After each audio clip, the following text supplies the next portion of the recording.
Amém. Louvado seja o nome do Senhor. Abra comigo a palavra do Senhor, 2 Coríntios, capítulo 3. Epístola de Paulo aos Coríntios, 2 Coríntios, capítulo 3.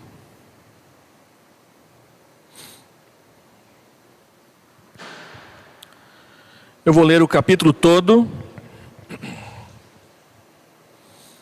2 Coríntios, capítulo 3.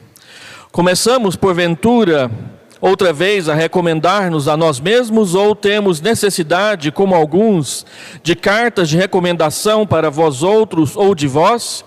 Vós sois a nossa carta, escrita em nosso coração, conhecida e lida por todos os homens, estando já manifestos como carta de Cristo, produzida pelo nosso ministério, escrita não com tinta, mas pelo Espírito do Deus vivente, não em tábuas de pedra, mas em tábuas de carne, isto é, nos corações.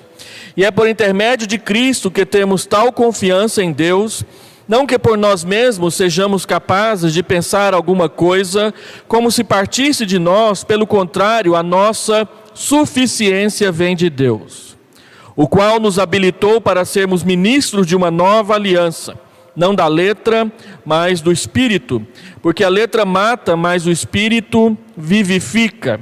E se o ministério da morte, gravado com letras em pedra, se revestiu de glória, a ponto de os filhos de Israel não poderem fitar a face de Moisés, por causa da glória do seu rosto, ainda que desvanecente, como não será de maior glória o ministério do Espírito? Porque se o ministério da condenação foi glória, em muito maior proporção será glorioso o ministério da justiça. Porquanto, na verdade, o que outrora foi glorificado, neste respeito já não resplandece diante da atual sobreexcelente glória. Porque se o que se desvanecia teve sua glória, muito mais glória tem o que é permanente. Tendo, pois, tal esperança, servimos-nos de muita ousadia no falar, e não somos como Moisés, que punha véu sobre a face, para que os filhos de Israel não atentassem na terminação do que se desvanecia. Mas os sentidos deles se embotaram, pois até o dia de hoje, quando fazem a leitura da antiga aliança, o mesmo véu permanece, não lhe sendo revelado que em Cristo é removido. Mas até hoje, quando é lido Moisés, o véu está posto sobre o coração deles. Quando, porém, algum deles se converte ao Senhor, o véu lhe é retirado. Ora, o Senhor é o Espírito, e onde está o Espírito do Senhor, aí há liberdade. E todos nós, com o rosto desvendado, contemplando como por espelho a glória do Senhor, somos transformados de glória em glória na sua própria imagem, como pelo Senhor, o Espírito. Feche seus olhos, oremos ao Senhor pedindo a luz do seu Espírito, a condução dele para a palavra. Pai, nós lemos a tua palavra, revelação do Senhor para as nossas vidas, para o nosso pastoreio, e pedimos que o Senhor coloque profundamente dentro de nós a tua palavra, para que ela germine, para que ela floresça, para que ela frutifique nas nossas vidas, através das nossas vidas, a partir das nossas vidas. Mostra para o teu povo, quando se assenta diante da tua palavra em culto, quem o teu povo é e o que o Senhor deseja que o teu povo viva e faça na tua presença. Nós oramos em nome de Jesus. Amém. Meus queridos irmãos, por uma questão de honestidade, eu quero dizer que boa parte do que eu vou falar aqui, o esboço que eu estou utilizando para essa pregação, ele é quase todo da lavra do nosso irmão reverendo Hernandes Dias Lopes, com algumas pouquíssimas alterações aqui e ali para a aplicação do estudo aqui na nossa igreja. E eu gostaria de introduzir falando que um instrumento que tem caracterizado essa pandemia é a máscara. Todos nós somos forçados a portar máscaras onde estivermos, toda loja, todo supermercado, toda farmácia, qualquer repartição que você entra, o primeiro cartaz, o primeiro aviso que você lê pregado em alguns lugares bonitos, em outros feito à mão, é que a entrada só é permitida se você estiver usando máscara. Na igreja nós temos que cultuar usando máscaras. Onde formos, o que fizermos, temos que utilizar as máscaras. E a argumentação é muito simples, é muito clara e é médica. É uma medida para nos proteger e uma medida para proteger os outros. Mas as máscaras não têm somente nos protegido uns dos outros ou uns aos outros, ela também tem nos escondido uns dos outros e tem escondido uns e outros. Agora nós temos dificuldade de nos reconhecermos quando cruzamos com um ou outro dentro de um supermercado da nossa cidade. Às vezes eu reconheço alguém no supermercado muito mais pelo jeito de andar, pelo tipo de roupa que veste, do que simplesmente pelo rosto que está escondido atrás de uma máscara. Elas têm atrasado o processo de nos conhecermos melhor e tem sido a característica. As máscaras também nos sufocam as nossas vozes, a nossa respiração, abafando as nossas expressões, reduzindo o volume da nossa voz e do nosso testemunho público. Paulo usa o exemplo da máscara para tratar de um outro assunto aqui, nesse grande parágrafo, nessa grande seção sobre o ministério cristão que nós acabamos de ler em 2 Coríntios capítulo 3.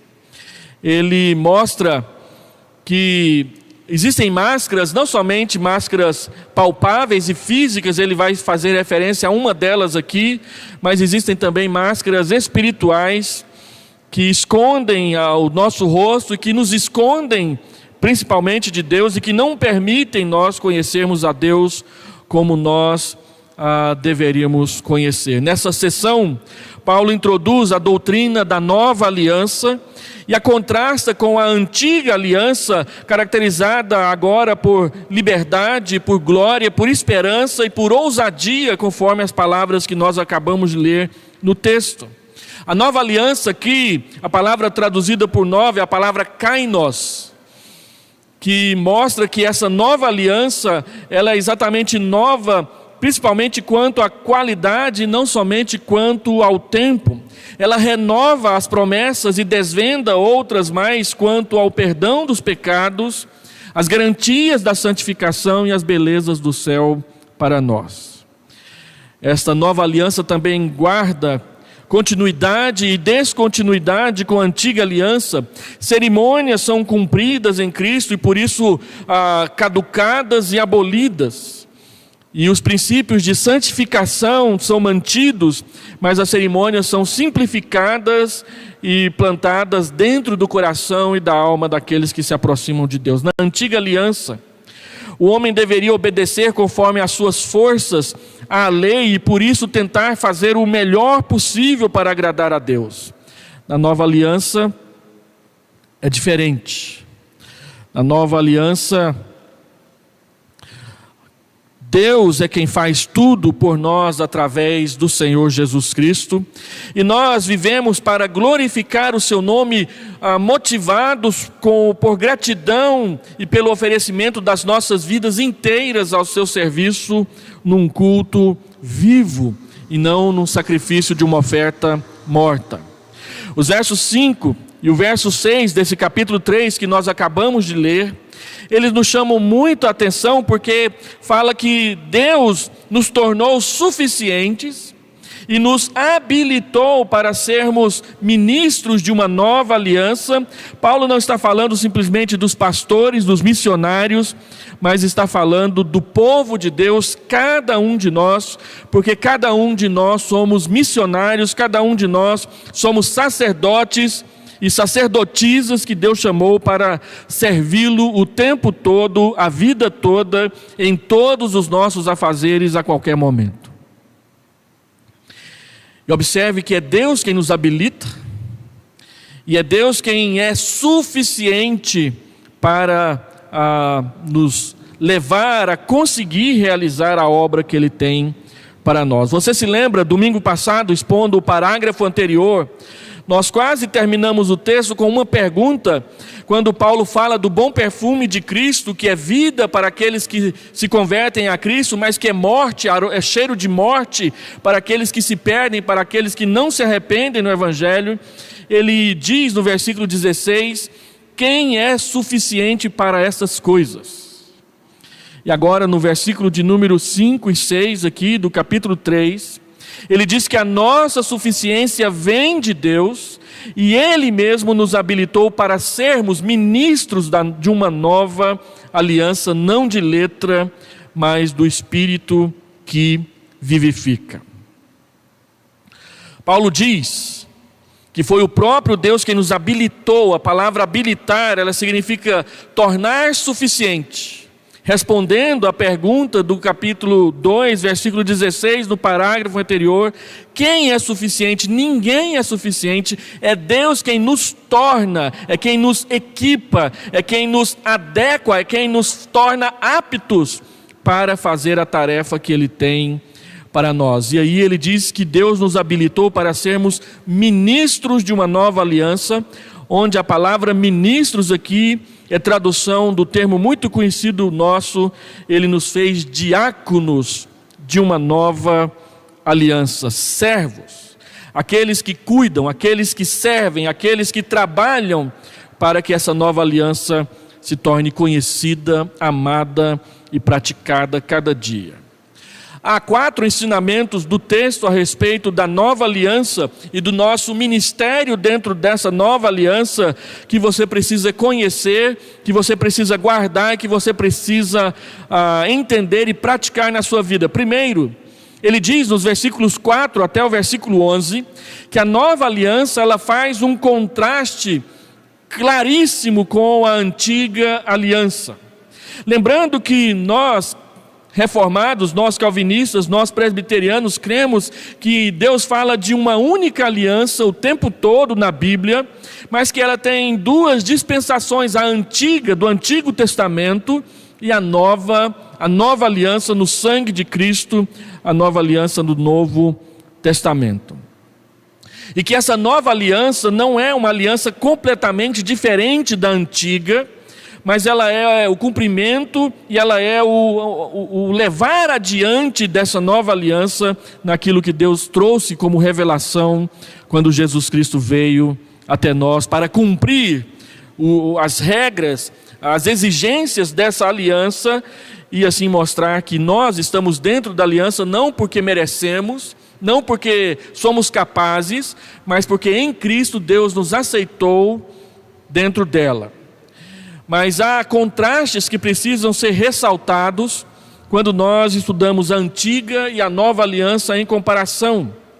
E Paulo faz aqui no texto pelo menos 4 importantes contrastes entre a antiga e a nova aliança. Primeiro contraste, versículo 3, ele diz que na antiga aliança a palavra de Deus estava escrita em tábuas de pedra, mas na nova aliança ela está escrita em tábuas de carne. Paulo falou isso porque algumas pessoas questionavam a sua autoridade apostólica na cidade de Corinto, e ele diz, e essas pessoas diziam que Paulo precisava apresentar cartas de recomendação para que a igreja aceitasse a sua autoridade apostólica. Ele diz, eu não preciso disso, porque a conversão de vocês, a vida de vocês é a nossa carta de apresentação. Vocês conheceram a Cristo através de nós, que servimos a Deus e que ministramos a palavra para vocês.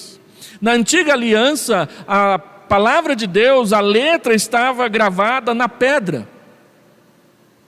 Mas na nova aliança, Deus escreveu nos corações, de modo que quando uma pessoa é convertida a Cristo, ela mesma é o referencial de que nós temos servido ao Senhor. A velha aliança foi escrita em tábuas de pedra.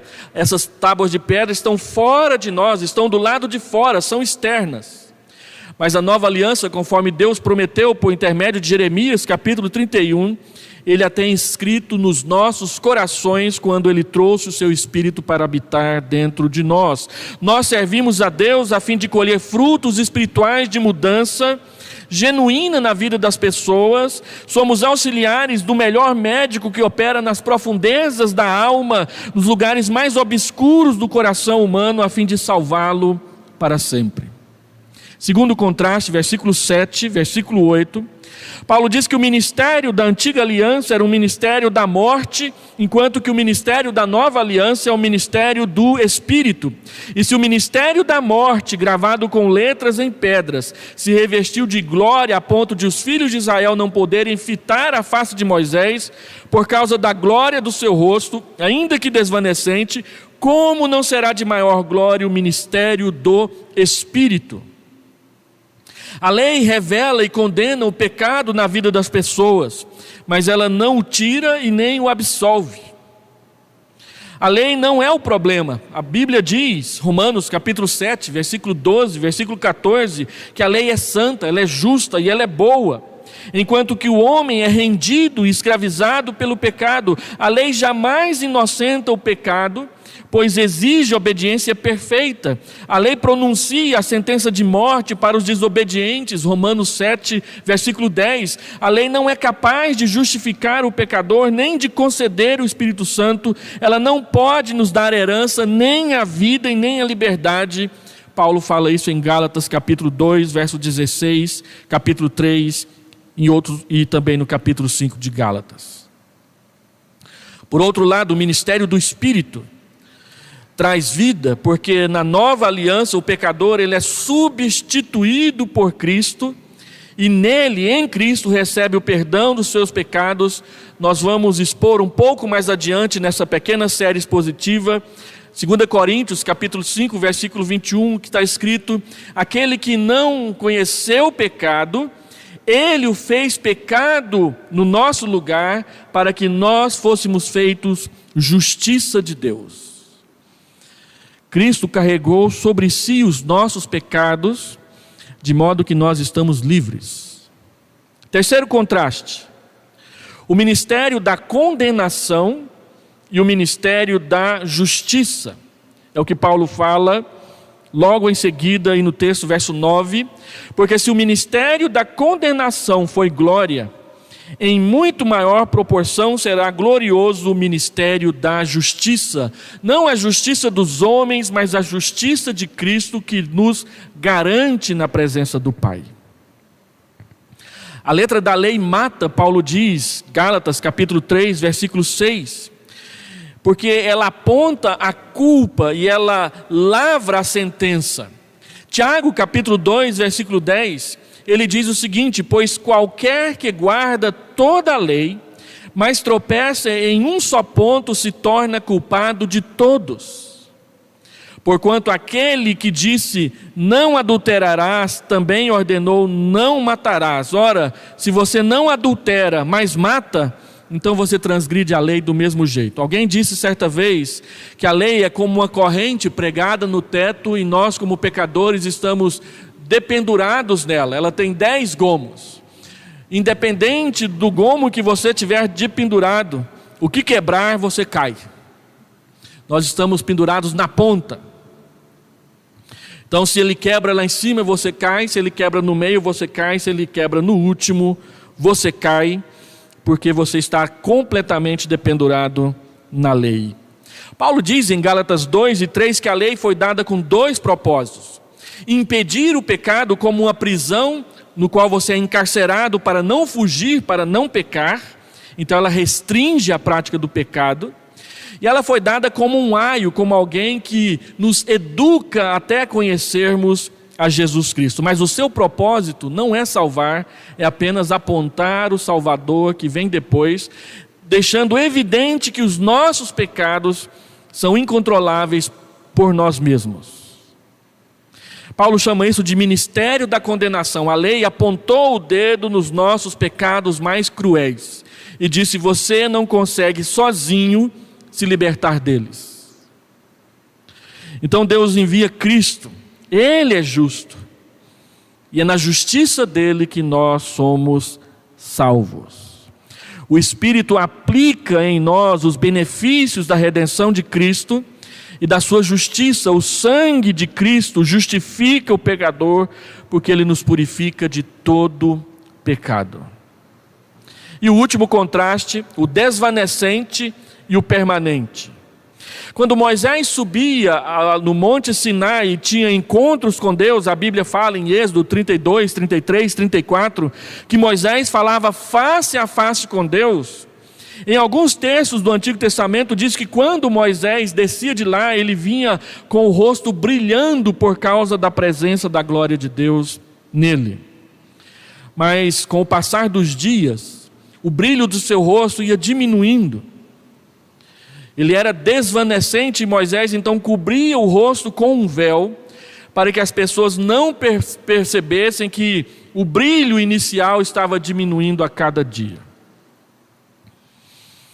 Paulo diz aqui que isso mostra a diferença entre a lei e o Espírito. Na lei, a glória ela é desvanecente, você precisa constantemente do perdão para ser renovado.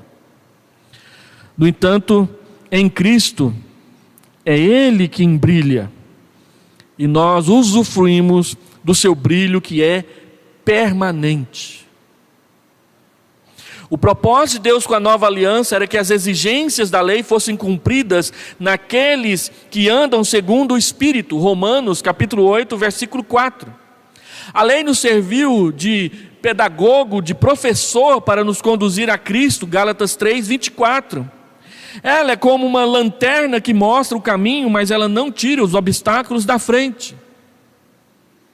Paulo exemplifica isso com o brilho desvanecente no rosto de Moisés sempre que ele ia à presença de Deus, e de lá retornava. O brilho do rosto de Cristo, porém, é permanente, pois a nova aliança ela é permanente, ela é revestida de glória. A força de uma vida vitoriosa não vem das nossas obras terrenas, mas vem do céu, não vem do nosso interior, mas vem do alto, não vem dos homens, mas vem de Deus.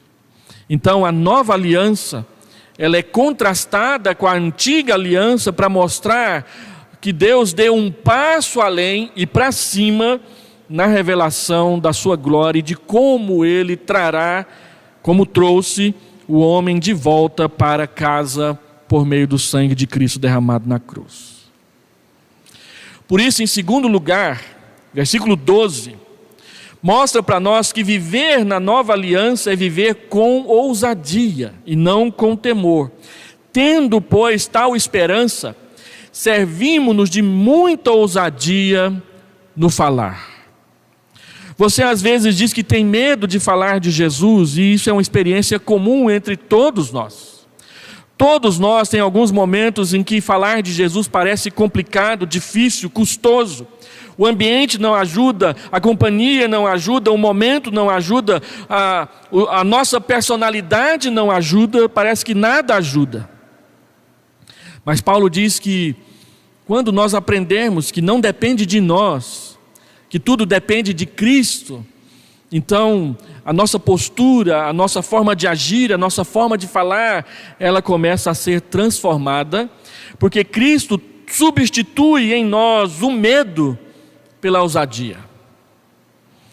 É a esperança que em Cristo nós recebemos do Pai, quem nos fortalece para falar de Jesus às pessoas sem ter medo. Quem participa da nova aliança não vive confiado em si mesmo, mas em Deus. A vida inteira de Moisés é o mais límpido retrato disso. Ele viveu 40 anos no palácio do Egito, acreditando que Deus o enviaria para, com toda aquela ciência, todo aquele aprendizado que ele teve ali, ele ter autoridade para libertar Israel. Meus irmãos, essa história que a gente vê nos filmes, nas novelas, a respeito de Moisés, de que ele só percebeu que ele era judeu lá no final, lá na frente, não é o que está escrito na Escritura. A Escritura diz que desde pequeno ele sabia que Deus iria libertar Israel por seu intermédio. E quando ele mata aquele egípcio por causa de uma briga, era exatamente porque ele entendia que ele era o libertador de Israel, mas o tiro saiu pela culatra, ele percebeu que não dependia dele uma única vez. Ele passou 40 anos na Universidade do Egito aprendendo a ser alguém, e depois ele passou mais 40 anos no deserto para aprender a ser ninguém. Somente quando ele aprendeu e percebeu que não dependia dele, que ele não era forte o suficiente, é que ele pôde voltar ao Egito e ser usado por Deus tremendamente, como o livro de Êxodo mostra que ele foi usado por Deus. É do mesmo jeito conosco. Enquanto nós achamos que é a nossa capacidade, que é o nosso carisma, que é o nosso jeito de ser, que é a igreja que nós frequentamos, que é a condição financeira, que é o diploma, que é isso, que é aquilo, que é a nossa intelectualidade, não, nunca foi, jamais será. Embora Deus não despreze o estudo, o conhecimento, Ele até nos incentiva. Moisés é um exemplo disso, Paulo é outro exemplo disso. Deus usa mentes capacitadas e até mesmo mentes brilhantes para o seu serviço.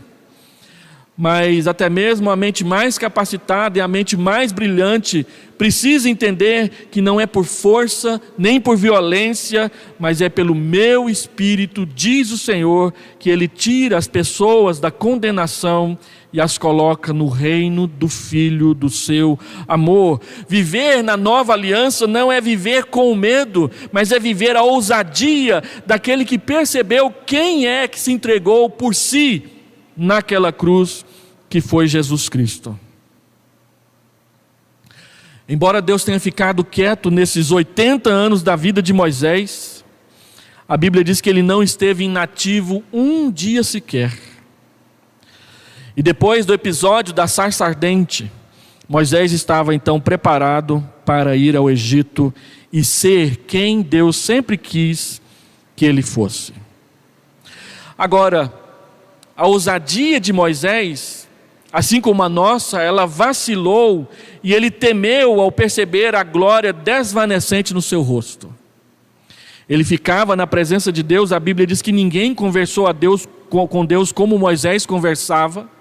No entanto, quando ele saía da presença de Deus, aquela glória, aquela segurança, aquela ousadia ia diminuindo. É por isso que nós precisamos ser cheios do Espírito Santo todos os dias.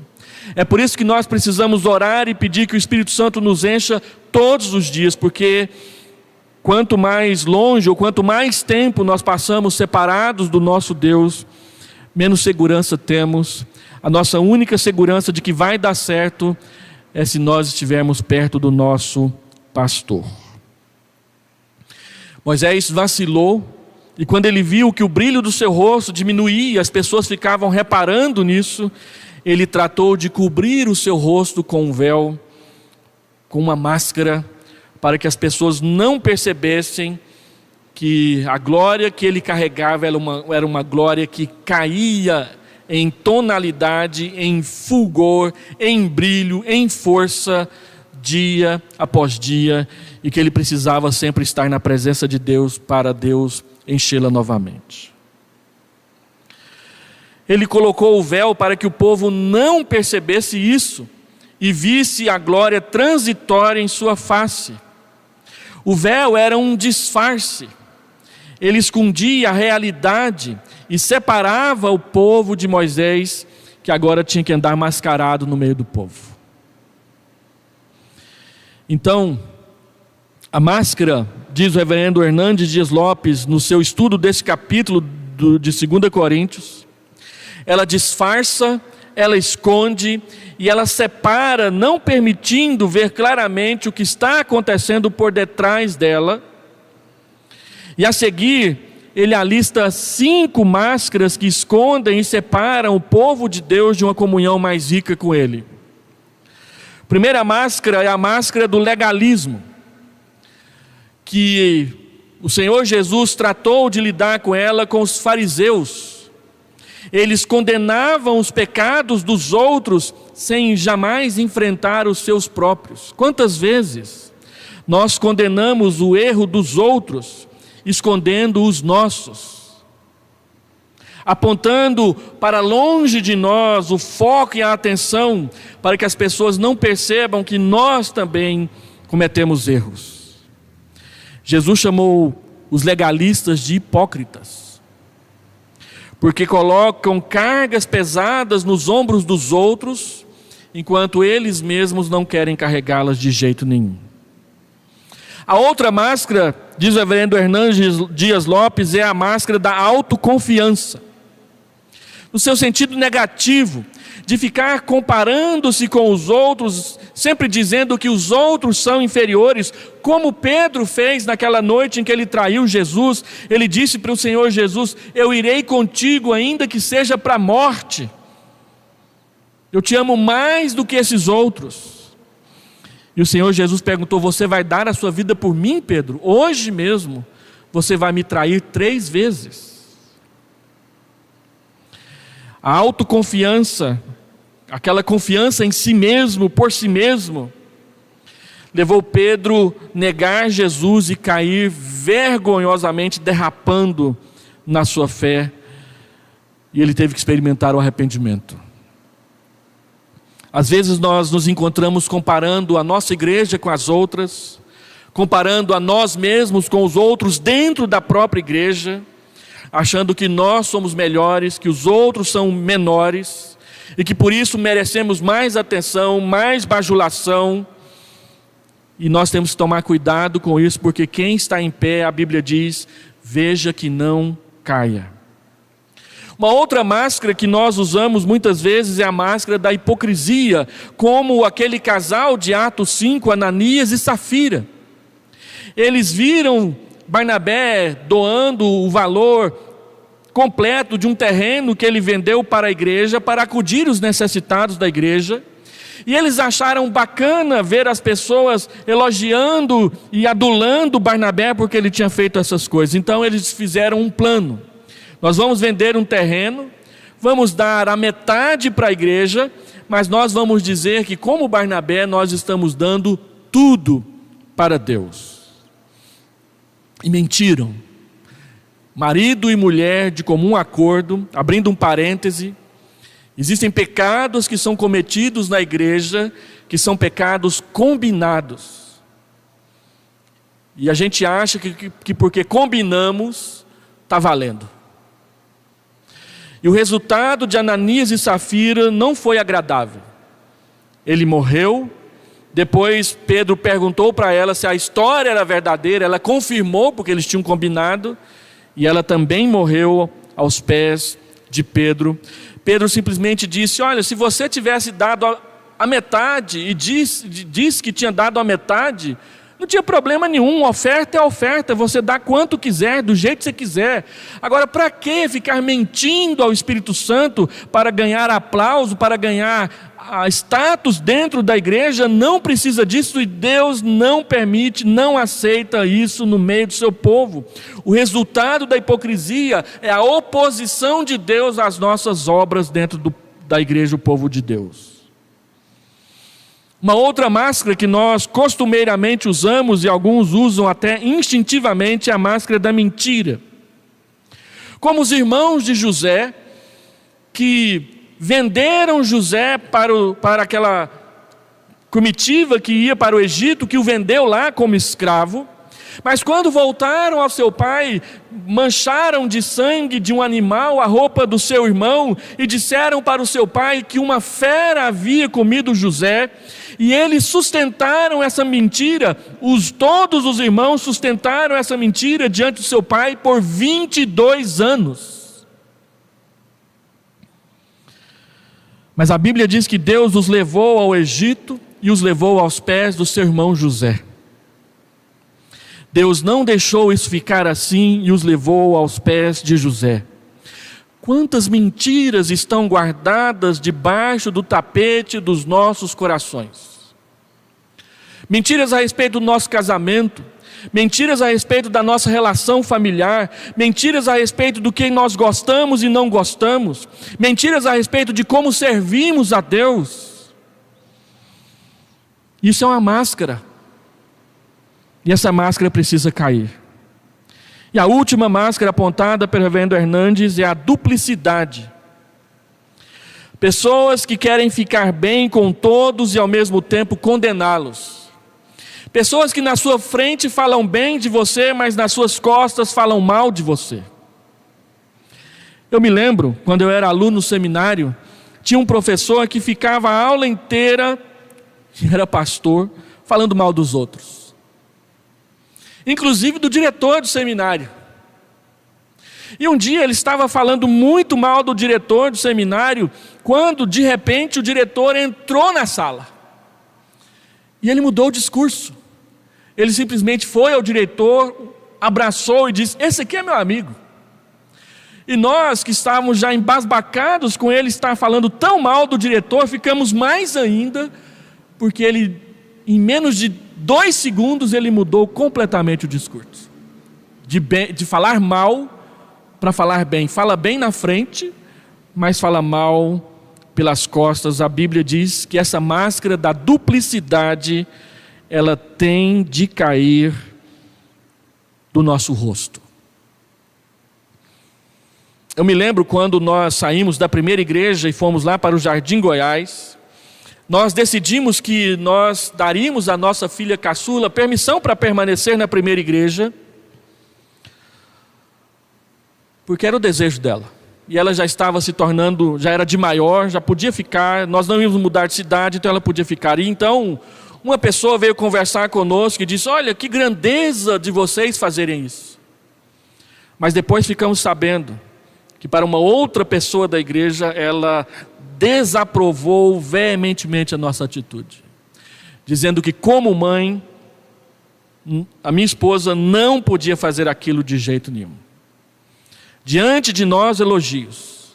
Diante dos outros, críticas desnecessárias. Essa duplicidade não pode existir entre aqueles que ministram a nova aliança. São máscaras que escondem a glória de Cristo dentro de nós, e esconde a glória de Cristo que está em nós, para que os outros vejam. E nós sempre dizemos que o que nós fazemos é convicção, mas o que os outros fazem é preconceito.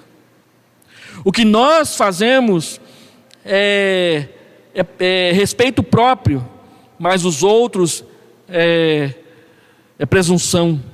O que nós fazemos é procurar prosperar, mas o que os outros fazem é ganância. O que nós fazemos é ira santa, mas o que os outros fazem é pecado de ira explosiva.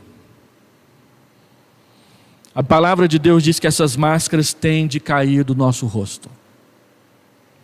Terceiro, os ministros e o ministério da nova aliança nos mostra que os que ainda vivem na antiga aliança são cegos. Versículo 14, versículo 15. Os sentidos deles se embotaram, pois até o dia de hoje, quando fazem a leitura da antiga aliança, o mesmo véu permanece, não lhes sendo revelado que em Cristo é removido. Até hoje, quando é lido Moisés, o véu está posto sobre o coração deles. Paulo está falando dos judeus, mas está falando também daquele monte de gente que vem aos cultos, assiste a pregação e volta para casa sem tomar nenhuma decisão.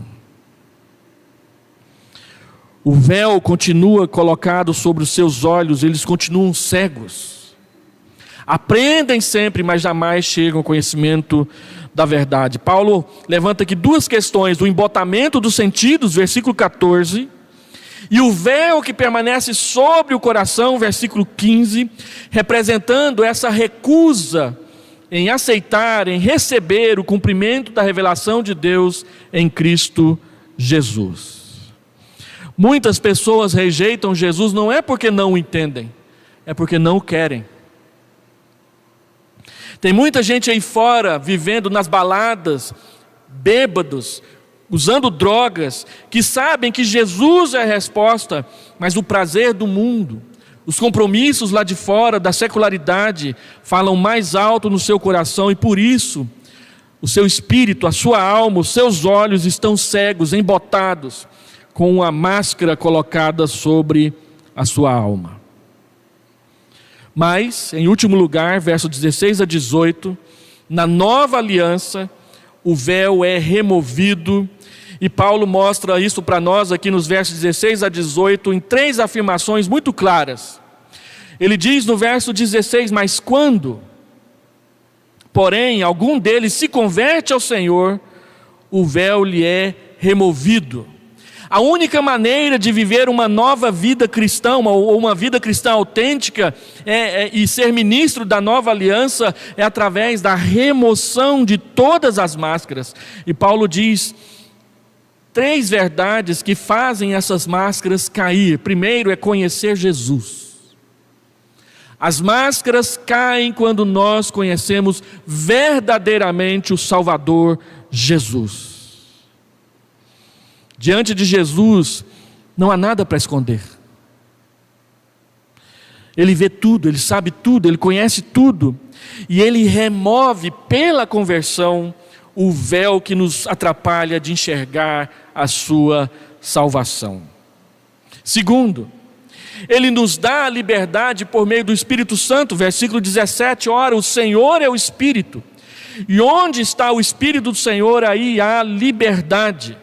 A liberdade que adquirimos com o Espírito Santo é a liberdade do pecado, é a liberdade da morte, é a liberdade da condenação.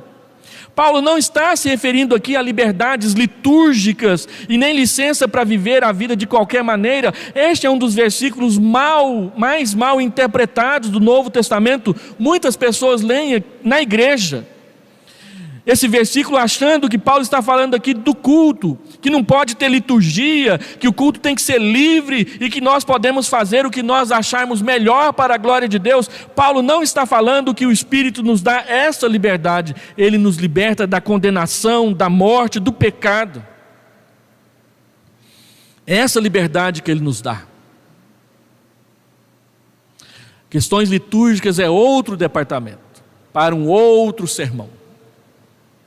Mas o que ele deixa bem claro para nós aqui, que conhecer o Espírito, servir ao Espírito, adorar a Deus em espírito e em verdade, é algo que nos liberta e faz cair do nosso rosto qualquer tipo de máscara, para que possamos servir a Deus com o coração inteiro. E por último, Cristo nos coloca dentro de um processo, de uma transformação progressiva, sempre baseada nele mesmo, versículo 18, e todos nós com o rosto desvendado, sem máscaras, contemplando como por um espelho a glória do Senhor Jesus, somos transformados de glória em glória na sua própria imagem, como pelo Senhor o Espírito. Observe que a transformação ela é presente, somos transformados. Observe que a transformação ela é passiva, é o Senhor que nos transforma. E observa que ela tem como modelo, ela tem como o modus operandi a imagem de Jesus Cristo. Deus quer fazer de nós filhos amados, cada dia mais parecidos com Jesus. Eu quero aplicar então a mensagem. 3 aplicações básicas. Primeiro, Paulo disse no versículo 6 que Cristo nos habilitou para sermos ministros de uma nova aliança, porque a nossa suficiência vem de Deus. Logo, Cristo é quem nos torna suficientes para servir. Você quer servir na igreja?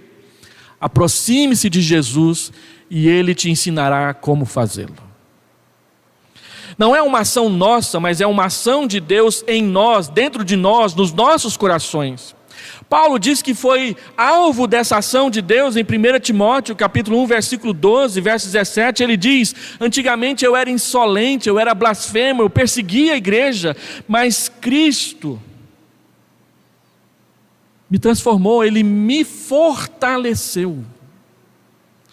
Me fortaleceu moralmente, não fisicamente. Ele fortaleceu o meu espírito.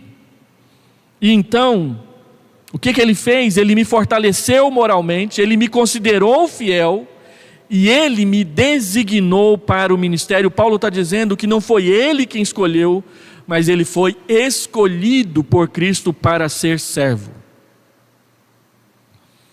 Você quer servir, você quer aprender a trabalhar na igreja, a ser uma bênção na vida das pessoas?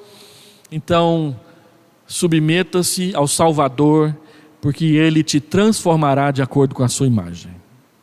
Segundo, como se fazem ministros de uma nova aliança? Cristo também nos enche de esperança e ousadia ao falar, ao ministrar, ao sermos diáconos dEle, servos dEle. Não precisamos ter medo, mas ousadia. Não precisamos duvidar, mas confiar na verdade límpida das promessas de Deus no Evangelho de Cristo, promessas de que vamos morar com Ele na sua casa para sempre.